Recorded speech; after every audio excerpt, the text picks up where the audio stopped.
Hey everyone, and welcome back for another deep dive. Today we're going to be tackling something you've probably heard a lot about, especially over the past few years, global trust in science. Hmm. Yeah, it's certainly a hot topic. It is. We're going to be taking a look at a global survey, actually, a huge one. In fact, it's the largest one since the COVID-19 pandemic. Wow. It covers a whopping 68 countries. 68? Yeah. And over 71,000 people. That's incredible. So we're going to be looking at the results of this survey and sort of trying to figure out what it tells us about how people all over the world view scientists and their work. Right, so this is the TESCP Many Lab study, Yeah. which was a massive collaborative research effort. And it revealed some really interesting and sometimes surprising findings. Okay, so let's jump right in. What does this survey tell us about global trust in science? Like, what's the big picture? Well, the headline finding might actually surprise you. Global trust in scientists is actually pretty high.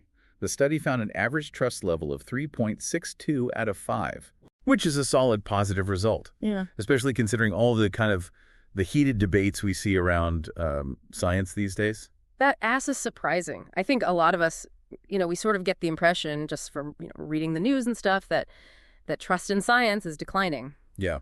I mean, there has been a lot of discussion about a so-called crisis of trust, in institutions, including science. But this study seems to suggest that, at least at a global level, people still have quite a lot of faith in scientists. Okay, so that's pretty interesting. So trust is high, but what's the catch? There's got to be more to the story than just that, right? Of course. So while people generally trust scientists, there are some nuances, and some areas where that trust could be stronger.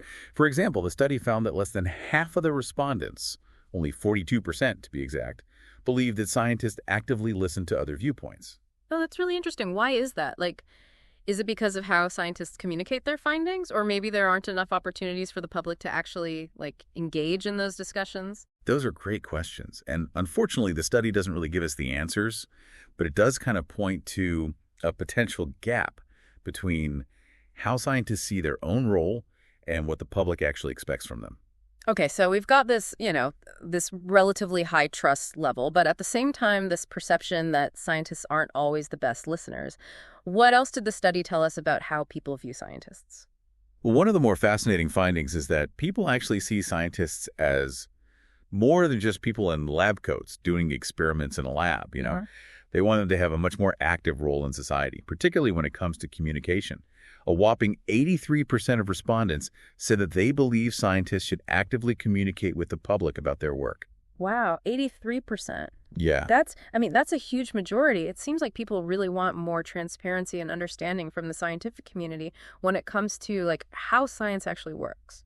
Exactly. Yeah, they don't want science to be something that happens behind closed doors. Yeah. They want to know, what's being researched, why it matters to them, and how it might impact their lives. So it's not just about communicating the findings, is it? The study also looked at the role of scientists in policymaking. Right. It's not just about communication. Yeah. The study actually found that only a very small minority, only 23% of people, think that scientists should stay out of policy debates. And even more striking than that, 52% actually want scientists to be more involved in shaping policies. Oh, wow. That's really interesting. It seems like people actually want scientists to have a seat at the table when decisions are being made, Right. especially decisions that involve scientific issues. Wouldn't that raise some concerns, though, about, scientists maybe becoming advocates for certain agendas and potentially compromising their objectivity? Yeah, that's a really good point. And it definitely highlights this tricky balance that scientists need to strike. They need to engage in policy discussions, but also maintain scientific integrity. The public wants their expertise, for sure, but they also want to know that scientists are approaching these issues in a neutral and evidence-based way. Absolutely. So we've talked about how people want scientists to be more engaged with the public and also with policymakers. But what about the research itself? Did this study shed any light on what people consider to be the most important areas for scientific research? What should scientists be focusing on? Yeah, they did. The study actually asked people to rank their priorities for scientific research, and the results are pretty interesting. Public health, energy solutions, and poverty reduction were right at the top of the list. Okay. Which makes sense, right? Mm. These are issues that directly impact people's lives and well-being, so it's not really surprising that those are the things that people care about the most. Yeah, for sure. I mean, those priorities, those definitely reflect global concerns about health and sustainability and just social equity, right? But it's interesting that things like defense and military technology, they didn't really rank very highly. In fact, people actually felt like those areas are getting too much focus as it is. Yeah, it's true. And that's a really interesting finding because it points to a potential disconnect, between public priorities and where research funding is actually going. While while defense research is often driven by national security concerns or maybe technological competition, it seems that the public is more interested in research that's going to have a direct positive impact on their lives, and that's going to help address these bigger global challenges. It makes you wonder if there needs to be, like better communication Hmm. or a better way of aligning what scientists are researching with what the public thinks is important. Definitely. I think that's something that needs to be addressed. So we've talked about trust, we've talked about communication, we've talked about research priorities, but there's a big elephant in the room, isn't there? We haven't really talked about politics yet. And the survey did find that, at least in Western nations, people's political leanings do have an influence on how much they trust science. Yeah, that's right. In Western nations, people who lean towards the right politically tend to have lower levels of trust in scientists than people on the left. It's a trend that really reflects this increasing politicization of certain scientific issues, like climate change, for example, Yeah. or vaccine safety. Yeah, that makes sense. Given how, divisive those issues have become, it's not surprising that people's political views might color how they see the science. But there's a bit of a twist here, because the study also found that this political divide in trust isn't universal. Right. In a lot of other parts of the world, political views and trust in science, they're not really that strongly linked. Hmm. So it suggests that the relationship between political ideology and trust in science is a lot more complicated than we might think. And it's probably influenced by a lot of different factors, cultural factors, societal factors. It's definitely not a simple issue. So even though we see this political divide in some Western nations, it's not necessarily something that we can just assume is true everywhere. It makes you wonder what factors are driving that difference, and what it means for how we should be approaching science communication in different cultural contexts. Yeah, absolutely. It's an area that really needs to be researched further. Understanding those nuances could really help us develop more effective strategies for building trust Yes. and encouraging dialogue between scientists and the public, regardless of political affiliations or cultural backgrounds. This is all so interesting. We've learned that global trust in science is higher than you might think, but that there are these nuances to that trust. People want scientists to be better listeners. They want them to be more engaged with the public. They want them to be more involved in policymaking.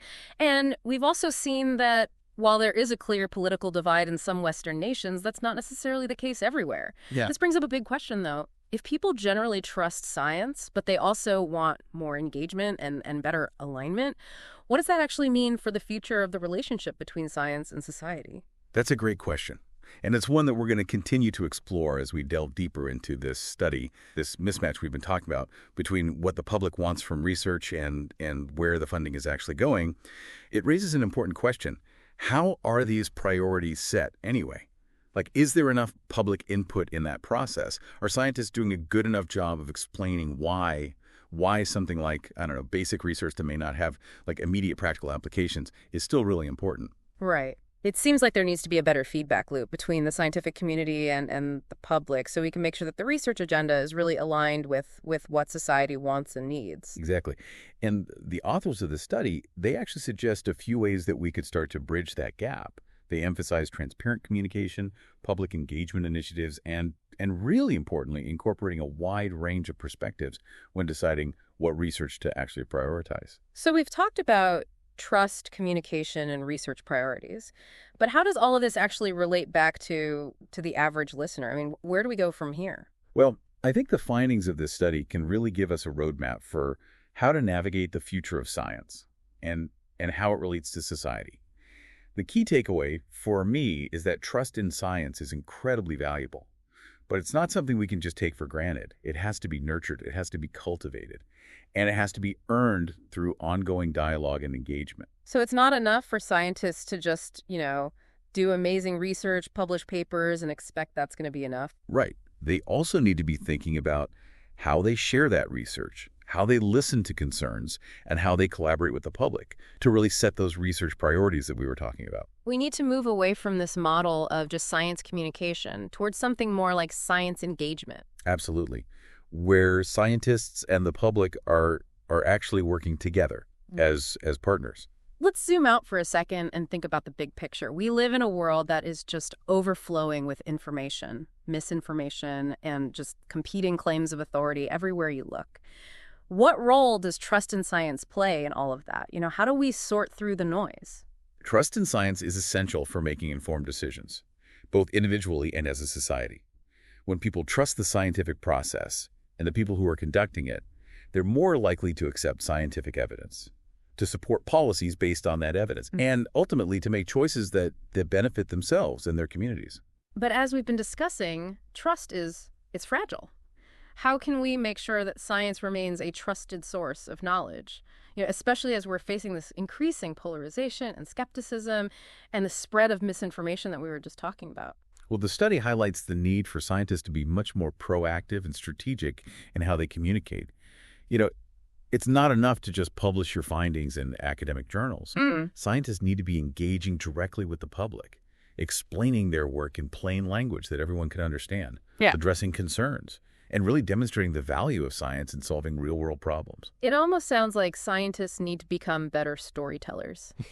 They need to connect with people on an emotional level, not just an intellectual level, show their humanity, and make science more relatable to everyday life. You're absolutely right. Storytelling is a powerful tool for building trust and fostering understanding. When scientists share their own personal journeys of discovery, when they highlight the human element behind the research, when they illustrate the real-world impact, that's when they start to build stronger connections with the public. It's about going beyond the data and the lab reports and letting people see the passion, the curiosity, the setbacks even, that are all part of the process of scientific progress. Exactly.